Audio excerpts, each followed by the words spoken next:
Magandang araw mga kaibigan. Ito, live interview ni BP Sara ng mga Banateros. Grabe pakinggan natin ha. Matapos kasi hindi ka pinanganak para lang habulin ng happiness. So kung hindi happiness, VP, ano ang mission mo talaga? Yung sinasabi ko, hindi happiness, palagay ko, hindi happiness ko kasi sabi ko nga, gusto ko maging doktor, hindi naman nangyari sa akin. Gusto ko maging 3-term. Ito talaga hanggang ngayon, masakit sa loob ko ba na hindi ko masabi sa mga tao, oy, 3 consecutive terms ako na mayor. Kasi kung isipin mo, 9 years yun mas mataas pa yun kesa sa termino ng vice president.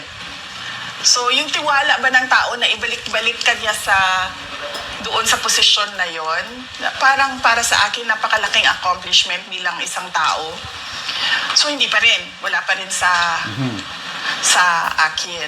So, ang tingin ko, hindi para sa akin ang magplano kung ano yung kagustuhan ko sa buhay ko. Wow. Ang para sa akin ay makinig sa Diyos Wow. at makinig kung ano sinasabi ng taong bayan. Kaya yun ang sinabi ko. Yung turning point ko, halimbawa, mababa ako kasi may bibilin ako sa 7-Eleven. Bibili akong kape. Tapos, yung security guard magsasabi, lumabang ka. Wala man siyang, hi, hello, uy, Inday Sara, wala. Sabihin lang niya, lumabang ka. Ganon lang. At marami yun. Hindi lang isang tao ang naggaganon. So parang ako ba, nararamdaman ko na yung, kumbaga, desperation nila. Kasi namimilit na sila ng isang tao na nagsasabi din na ayaw ko yung buhay ng politiko. So parang ako, 47 years akong ganyan. One day, noong Christmas break, naisip ko, bigay ko sa mga tao yung gusto nila. Wow. Para sila maging masaya. So yung mission ko ay hindi yung kasiyahan ko, kundi kasiyahan ng mas nakararami. Wow. Actually, ma'am, ikiwento ko lang sa inyo itong mga nakaraang panahon. Na-frustrate po talagang tao kasi kita natin, tumataas ang bilihin. Alam na natin, most corrupt yung 2025 budget. Tapos inulit pa ngayon 2026.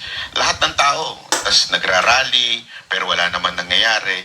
Talagang frustrated na. May point na nga sa kanila na ayaw na nila makialam sa politika dahil grabe. Kaya nung nag-announce po kayo, tuwan-tuwa talagang mga tao. Yes. Nabuhayan, parang salamat, may aayos na sa Pilipinas. Meron po ba sa part sa buhay ninyo, since pagtungtong ninyo, hindi tinuloy yung supposedly continuity, tapos inaraw-araw pa kayong banatan, meron po bang part sa buhay nyo na parang, ayoko na, suko na ako? Wala. Dito sa pagiging vice president, walang nangyari na ganun sa akin.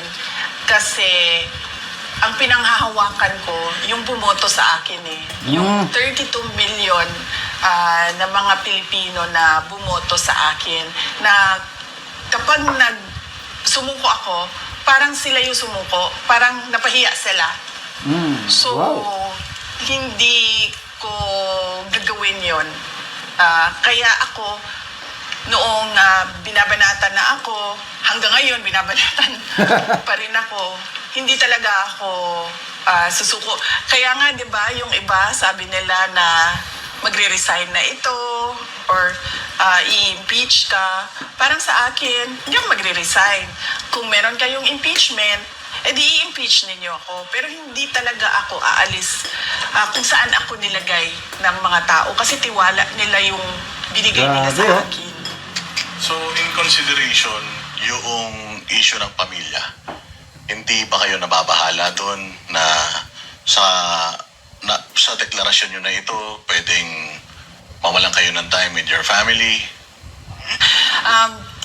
Yung nakakaalam lang na mag-a-announce ako noong Miyerkules ay yung nag-edit ng Tagalog sa speech. Kasi hindi ako native Tagalog speaker, so medyo hirap ako mag-compose ng sentences sa Tagalog. Inedit niya yung speech ko. Siya, nakakaalam siya. Pangalawa, yung husband ko, si Manases, at yung mga anak namin. Kasi sinabihan ko na sila na tatakbo akong Pangulo. Lalo na yung mga bata, tinanong ko sila, may mga iniisip ba kayo? May worries ba kayo? May concerns ba kayo? May mga tanong ba kayo sa akin? Tapos binigyan ko sila ng mga ilang araw. Tapos binalikan ko sila, sabi ko, may tanong na ba kayo?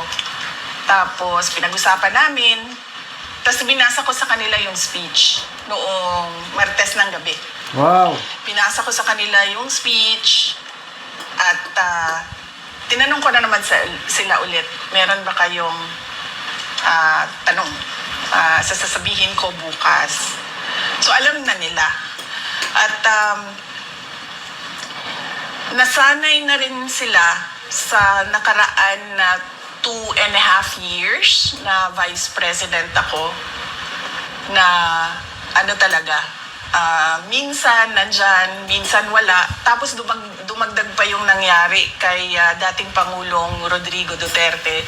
So parang naka-adjust na yung mga anak ko sa trabaho ko. At paniwala ko, hindi na rin, kasi mas mature na sila ngayon, tumanda na yung mga bata simula nung 2022. So paniwala ko, may iintindihan na nila kung ano yung mga kailangan ko gawin para sa bayan. So, ibig sabihin po pala, walang nakakaalam na ibang politiko or any supporter, funder. Talagang sarili yung desisyon nito dahil sa panawagan ng taong bayan sa inyo. Oo, walang kahit mga kapatid ko. Yung mama ko, sinabihan ko siya. Kaso hindi niya ata kasi naintindihan. Nagagawin ko na ngayon. Yun. Sinabihan ko siya, hindi para magpaalam, kundi para lang ma-inform siya. Pero yung nakakaalam talaga ng detalye, yung mga anak ko, tsaka yung asawa ko, tsaka yung nag-edit ng Tagalog sa speech. Pero may tanong din ng taong bayan. Kasi nung in-announce nyo to, galing po kayo sa The Hague kay Pangulong Duterte. Meron po bang sinabi sa inyo na na-convince? Pilado nyo po ba? O wala po? Wala. Ang napag-usapan lang namin na politika doon ni Pangulong Duterte ay politika sa Davao City. Kasi binanggit ko sa kanya, kailangan na natin maghanda, sabi ko, for Davao City for 2028. Umuo naman siya. Sabi ko, gagawin na namin kung ano yung ginawa natin bago mag-2025. So, sisimulan na namin. So, yun yung napag-usapan namin. Pero national politics, wala kaming napag-usapan. In fact, kahapon lang siya sinabihan ng mga abogado niya na yung anak mo nag-declare na tatakbong Pangulo. At nagbigay siya ng note, napaka-ikli na note, at pinadala sa akin nung abogado. Pwede po kaya nating malaman kung hindi ito ay personal, mensahe niya at encouragement niya sa inyo po. Sige, sa susunod, magpaalam muna ako. Magpaalam muna ako kay dating Pangulong Duterte at magpaalam ako sa abogado niya. Pero kahapon siya sinabihan at nagpadala siya ng note. Kaya importanteng or interesado kami malaman yon, VP, kasi siya din ang nagsabi na ang pagiging presidente hindi fit sa isang babae. Sa tingin ko naman sa lahat ng bagay, hindi lang sa pagiging Pangulo, ay walang gender consideration. Yung iba, meron silang paniniwala na merong mga trabaho na hindi para sa babae, pero para sa akin, ang pagiging Pangulo, walang kasarian, tama ba, no? Sex, wala siyang gender. So, yun siguro yung paniwala ni Pangulong Duterte at sa tingin ko hindi lang siguro siya yung may mga ganyan na paniniwala. Pero para sa akin, yung gender, wala yan.